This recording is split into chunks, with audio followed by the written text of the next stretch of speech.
مرحبا ترحيب مثل براق الخيال بالضيوف اللي لهم عندنا قدر جليل.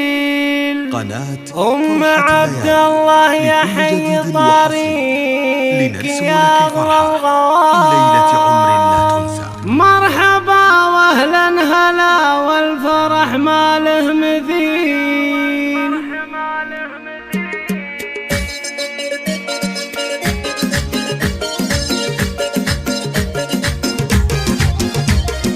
مرحبا ترحيبة مثل برق الخيال بالضيوف اللي لهم عندنا قدر جليل. اقبلي يا شيخة الغيد يا بنت الرجال، اقبلي يا الأميرة على الطرق الجزيل. أم عبد الله حي طريق يا أغلى الغوال، اقبلي على المنصة وخلق الله وقوف. أم عبد الله انت الأصيلة كريمة الخصال، مثل طيبك بين كل الخلايق ما نشوف. بنت عز وبنت روس الكريمين السبال، ما توفيك القصايد وجزلة الحيه. اضربي يا ام عبد الله وشوشي الغزال، والعبي على اللحون وعلى دق الدفيه. انت يا الشيخة على كل ملكة الجمال، وانت يلي كامله بالخصايل والوصوف. كامله يا بنت ابوها ولله الكمال، هيبتك هبه وتزهاك عذبة الوصول.